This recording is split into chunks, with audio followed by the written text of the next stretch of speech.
appel incessant à une candidature du président Alassane Ouattara en 2025. Voici le schéma que redoute l'opposition. Si Ouattara est candidat en 2025, c'est pas bon pour l'opposition. Le débat reste entier quant à une candidature ou pas du président Alassane Ouattara. Dans tous les cas de figure, ce sont deux cas et pas plus qui s'offrent au président de la République. Soit il accepte d'être candidat, comme le clament presque toute la totalité des militants et sympathisants du RHDP, soit il désigne un candidat pour poursuivre le développement qu'il a entamé depuis son accession au pouvoir. Ce choix cornélien à l'analyse ne concerne pas les militants du RHDP. L'opposition scrute de très près la situation et attend la décision que va prendre le président Alassane Ouattara. Et ce que l'opposition redoute le plus, c'est l'hypothèse où Alassane Ouattara décidera d'être candidat. Et donc, mesdames et messieurs, ce qu'on constate aujourd'hui, c'est que les opposants ont déjà donné leur candidat, mais cela ne les intéresse pas. Ce qui les intéresse le plus, c'est le candidat du RHDP. Et vous voyez beaucoup d'opposants. Comment vous pouvez vous dire des démocrates, des républicains, des personnes éprises de liberté et de dignité humaine, et vous dites à quelqu'un, c'est moi je vais décider de ton candidat. Après avoir décidé que Bédié sera, Tidjane Thiam sera le candidat du PDCI, que Gbagbo sera le candidat du FPI, LMP, COGEP, MGC, LMP, FPI. Tout le monde attend une chose. Et tout le monde veut désigner le président Ouattara. Si ça dépend du RHDP, c'est Ouattara qui sera la personne qui va suivre, qui va continuer. Mais si ça dépend des opposants, eux vont dire, bon, on ne veut pas Ouattara. Et donc, on n'a jamais vu quelqu'un qui intéresse autant les uns les autres. Et depuis que le président Ouattara est rentré dans la vie politique ivoirienne, en tout cas pour lui, pour qu'il soit candidat, ça a toujours été l'affaire des autres. Soit tous les différents régimes qui sont venus l'ont écarté parce qu'ils se sont donné la responsabilité de ne pas compétir avec lui par peur. Et son parti l'a toujours aussi choisi. Donc ce qui a toujours été la norme, c'est plus facile de reconnaître les faits avec l'habitude. Et donc l'habitude voudrait que la position du RHDP a toujours été de choisir son candidat qui est Alassane Ouattara. Et l'habitude des opposants a toujours été de toujours nier au président Ouattara ses droits. Et donc, mesdames et messieurs, l'article est bien, c'est une analyse qui est faite, mais une chose est évidente pour nous, le président Ouattara est le choix du RHDP. Par contre, Alassane Ouattara, candidat en 2025, la personne d'Alassane seule même fait déjà gagner une élection. Son travail a déjà convaincu la population. Et en plus de cela, il n'y a pas un homme politique, aujourd'hui en 2024, qui peut dire que lui, l'expérience la plus mise à jour qu'Alassane Ouattara. Tous les autres sont dans le passé ou bien sont dans l'imaginaire. C'est-à-dire quand il demande à Tidjane Thiam, non, je n'ai jamais rien fait, mais vous allez voir. Quand il demande à Gbagbo, lui, on connaît déjà son passé et bien d'autres, les Blé Goudé et tout ce que vous connaissez. Mais la seule personne qui est au milieu pour dire, voilà ce que je fais, voilà où on va. Et voilà l'expérience que j'ai en face de vous là. Vous savez, les autres là, est-ce que déjà même dans le monde du travail, quand quelqu'un fait 6 mois et n'a pas travaillé là, on considère que c'est quelqu'un qui n'est plus à jour. Ça, c'est dans le monde du travail. Maintenant, imaginez, ça c'est simplement un travail. Maintenant, imaginez la possibilité de gérer un peuple. Pendant 10 ans, 20 ans, tu n'es pas en relation avec le peuple. Tu n'as pas une connaissance des réalités. Est-ce que c'est évident que tu puisses être un bon dirigeant? Mais ce qui caractérise encore les opposants ivoiriens, c'est surtout leur mauvaise foi. La capacité que les opposants ivoiriens ont prise à avoir de la mauvaise foi. Si ces personnes avaient pris le temps de regarder pour dire vrai là, Ouattara il est fort, hein, mais nous-mêmes là, si on s'améliore là, même si on ne devient pas comme lui, là, on serait un peu comme lui. Ils auraient pu s'améliorer. Mais comme eux-mêmes n'ont pas envie de s'améliorer, c'est pour ça que chaque matin, chaque jour, à chaque occasion, ils ont payé des journalistes comme l'André Kouna Silver. Ils ont payé beaucoup de journalistes Ils viennent pour essayer d'inquiéter les Ivoiriens. Si Ouattara est candidat, la Côte d'Ivoire va tomber dans le feu. Si Ouattara est candidat, c'est pas bon. Mais c'est ce que vous nous avez dit avant, que s'il est candidat, il va vendre la Côte d'Ivoire. Quand il va vendre la Côte d'Ivoire, là, il va prendre l'argent à parler au Burkina. Mais ce que vous nous avez dit dans les villages, là, on a constaté qu'aujourd'hui, en 2024, vous dites carrément le contraire. Vous dites que Ouattara, non seulement il n'a pas vendu la Côte d'Ivoire, mais il allait prendre trop d'argent avec les Blancs. Il a gaou coupé les Blancs, là. Et vous-même, vous avez peur aujourd'hui, tellement il a gaou coupé, tellement il a coupé, décalé les Blancs. Mais finalement, comment vous pouvez expliquer à nous les villageois? Hier, vous qui étiez venu nous dire ici qu'il va vendre le pays, vous venez nous dire qu'il n'a pas vendu le pays, mais qu'il a pris trop d'argent. Mais finalement, quelqu'un qui prend beaucoup de crédit pour aider son peuple, là, est-ce qu'il n'est pas mieux que quelqu'un qui prend cet argent-là pour aller le donner aux Français pour faire élection comme Laurent Gbagbo? Est-ce que Alassane Ouattara qui s'en va prendre l'argent des Blancs pour venir construire des ponts, des universités, des maternités, est-ce qu'il n'est pas mieux que des politiciens qui prennent l'argent comme les Bédier pour aller construire des châteaux pharaoniques qui ne vont pas servir à la Côte d'Ivoire? Voilà la grande différence aujourd'hui. Aujourd'hui, on trouve que Ouattara a pris trop d'argent, mais en même temps, demandez-vous pourquoi les Tidjam Thiam et autres viennent aujourd'hui. Si un pays est fortement endetté, qui aimerait payer la dette de quelqu'un d'autre? En réalité, tout ça, c'est faux. En réalité, ces personnes se disent que vous, les Ivoiriens, là, vous ne méritez pas tout le bonheur et toute la chance que la Côte d'Ivoire a aujourd'hui.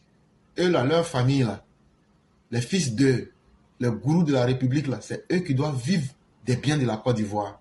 Et eux, ils doivent prendre ces biens-là parce que eux, là, depuis le temps de la colonisation, là, et leurs parents, là, sont devant vous, vos parents. Et c'est pourquoi vous devez accepter de devenir leurs esclaves. Vous devez accepter que eux, là, ils vous fassent payer les impôts. Tous les politiciens que vous voyez, là, jusqu'à leur mort, là, nous, les enfants de pauvres, là, on va payer impôts pour qu'eux puissent bénéficier des rentes viagères. Eux ne vont jamais souffrir encore. Laurent Gbagbo que vous voyez là, il a un salaire qui tourne autour de 9 millions, 10 millions par mois. Ça, c'est seulement la rente viagère. Sans compter que les différents partis politiques, là, on leur donne de l'argent encore. Mais tout cet argent-là, ça vient d'où? Ça vient de ta poche, ça vient de ma poche. L'argent de souffrance de nos parents, c'est ça qui est là. Et donc, pour eux, là, ils trouvent que ce n'est pas... C'est ça, c'est peu. Aujourd'hui, là, il faut qu'on leur permette. En fait, Alassane Ouattara est à l'image de son peuple, les Djoula. Normalement, les Djoula doivent travailler, les autres doivent venir bénéficier. Les Djoula doivent être les esclaves. C'est comme ça dans leur tête. Ça veut dire chaque année, chaque période où Alassane Ouattara vient mettre les conditions où le pays peut se relancer là. Là, c'est là maintenant, eux viennent comme des colons pour dire, bon, il est le temps de récolter maintenant. Récolter et puis je vais aller vendre cacao là. Donc Alassane Ouattara, chaque fois comme en 1990, quand il a travaillé jusqu'en 93, les plus de milliards sont tombés, 20 Maintenant encore, 2024 encore, comme il a bien travaillé, eux-mêmes ils le disent, hein, qu'il a bien travaillé. Mais quelqu'un qui a bien travaillé là, c'est que son travail va apporter des bénéfices. C'est là maintenant les bénéfices là, eux ils disent qu'il est temps pour eux de venir récolter ça. Et c'est pourquoi ils vous disent qu'il n'y a rien. Vous dites que quelqu'un a pris de l'argent pour faire crédit. Mais tout ce qui est là, il faut dire maintenant qu'il a volé. Dites-nous qu'il a volé l'argent là. Non, il ne peut pas dire ça parce qu'ils seront ridicules. Mais donc, s'il n'a pas volé l'argent là, il a mis ça dans le travail pour les Ivoiriens là. Qu'est-ce qui vous fait mal, chers opposants? Ah donc quand les Ivoiriens ont hôpital là, c'est ça qui vous fait mal. Tidjam Thiam, Babo, Simone, Blé Goudé, Soro. Quand la Côte d'Ivoire la paix là, c'est ça qui vous fait mal. Quand le président Ouattara prend l'argent pour aller payer des armes pour nous protéger des djihadistes et des malfaiteurs, il signe des contrats avec les Américains. Qu'est-ce qui vous fait mal en réalité? Que les Ivoiriens soient en paix, c'est ça qui vous fait mal? Et vous voulez les diriger avec ça? Pour leur offrir la guerre? Je ne crois pas que les Ivoiriens soient aussi stupides que ça. Tidjam Thiam, pourquoi la Côte d'Ivoire est endettée? Et toi, qui n'aimes pas les bruits de bottes, tu es sûr que tu es venu véritablement pour le bonheur des Ivoiriens? Tu es sûr que tu n'es pas venu pour payer les crédits et les dettes et les banques que tu as fait tomber? Il faut dire la vérité aux Ivoiriens. Et donc là, les Ivoiriens comprennent la politique. Voyez-vous, ça va faire bientôt 4 ans. On est là, on explique les choses que vous voulez compliquer là. On explique ça simplement. Hey, moi je peux parler un français philosophique. Je peux parler un français littéraire, mais je peux parler aussi le nouchi. Donc là, nous on connaît la mentalité de notre peuple. Regardez comment on baisse le niveau du discours pour que tout le monde comprenne. Ce que je suis en train de faire là, même à la gare routière, les gars me comprennent actuellement. Et c'est ça qui est important pour moi. Voilà des gens qui n'ont aucune compétence. Voilà des gens qui se disent leur compétence c'est d'être le fils de, le petit-fils de, ou bien je suis Gbagbo, ou maintenant. On s'en fout de ça. De la manière vous êtes vous là. C'est comme ça que chacun de nous est fier d'être ce qu'il a aussi. Et c'est pourquoi on a décomplexé le message pour montrer que vous n'êtes rien. Un homme politique qui n'apporte rien à son peuple, tu n'es rien qu'un tas de merde. Et ça, on vous le dit aujourd'hui. Et on va continuer à montrer au peuple ce qui est bon pour lui. Maintenant, le peuple là, s'il veut là, il n'a qu'à écouter. S'il veut là, faut pas, il va écouter. Le choix qu'il va faire là, les conséquences là, les bénéfices là seront devant lui. Moi, je suis aux États-Unis. Moi là, même ma retraite là, c'est en dollars américains, ils vont me payer. Je m'en fous du reste. Parce que le peuple aussi là, il faut lui dire, s'il ne veut pas grandir là, on lui dit la vraie vérité. C'est vous, ils vont tuer là-bas, c'est pas moi. Un politicien qui vous apporte la paix, depuis le 11 avril 2011, même si tu ne t'aimes pas là, il faut aimer la vie de tes parents. Il faut au moins aimer la paix. Il faut aimer route qu'il a fait pour aller dans ton village. C'est ce que nous on vous dit. Maintenant, vous avez aussi le choix de ne pas aimer et de tomber dans le choix de la stupidité. Mais quand tu vas être stupide dans ce monde-là, les malheurs les plus graves vont t'arriver. Et c'est ce que les opposants ivoiriens vous disent. C'est pas, nous, on ne vient pas pour vous blaguer. Hein? Et non, ne votez pas. Si vous voulez la voter là. Chers Ivoiriens, celui qui gagne quelque chose là, celui qui adapte son discours pour dire non, attends, il ne faut pas que je vais dire ça là. Moi là, ici là. Ce qui est vrai selon moi là, c'est ce que je vais dire. Ceux qui viennent prendre la parole là, moi je ne suis pas là pour contrôler les paroles des uns et des autres. Donc là, nous on va vous dire ce qu'on pense. Parce que nous on n'a pas pris salaire avec quelqu'un. Nous on n'a pas pris salaire avec Ouattara. On n'a pas pris salaire avec un collaborateur de Ouattara. Donc là, ce que nous on dit là, c'est d'abord pour sauver, d'abord pour être dans la vérité et pour essayer de dire à nos populations, faites beaucoup attention. Un homme qui se respecte là, tu ne dois pas être là chaque fois en train de revivre les mêmes choses que tu avais l'habitude de vivre. À un moment, là, il faut changer. Mais si vous voulez la guerre, si vous voulez le discours identitaire, si vous voulez le désordre en Côte d'Ivoire, si vous voulez essayer quelque chose, quelqu'un qui n'a jamais rien fait, qui veut maintenant faire dessin animé sur vous pour faire expérience là, votez Tidjantiam, ce qui est dedans, c'est vous qui allez voir. Le temps que nous on prend pour venir perdre ici pour vous parler là, les téléphones et autres là, on va tout fermer, allez faire du boulot. Si, en Occident, là, si tu n'es pas un paresseux, là, chaque jour quand tu vas travailler, là, vrai, là, c'est dur, hein. Surtout aux États-Unis, c'est dur. Mais quand tu vas travailler, là, vrai, là aussi, là, on nous paye bien. On nous paye bien. Imaginez qu'on ferme sur vous et puis on s'occupe de nous, là. On ne fera que bourrer nos comptes bancaires pour nos enfants et pour nous-mêmes. Mais si on laisse ça à un certain moment pour venir vous parler, là, c'est qu'on veut que vous puissiez, même si vous êtes en Côte d'Ivoire, connaître aussi ce que c'est que le bonheur. Mais des gens qui sont opposants et vous disent que non, vous ne méritez pas le bonheur. Non, le développement, vous ne le méritez pas. Quand ils auront le pouvoir, là, qu'est-ce qu'ils vont vous donner? Alors que vous les avez déjà connus. Fort de son bilan qui suscite l'adhésion des populations, le président Alassane Ouattara, s'il est candidat à la présidentielle d'octobre 2025, sans être un charlatan politique, il est clair qu'aucun candidat ou coalition politique ne peut le battre. En effet, ni Tidjantia ni Laurent Gbagbo, si d'aventure s'ils parviennent à s'inscrire sur la liste électorale, et encore moins Pascal Affi-N'Guessan, ne peut faire face au président Ouattara. Et donc c'est tout ce que je venais de vous dire, et c'est cette réalité-là qui les fait peur. Mais ce que vous oubliez là,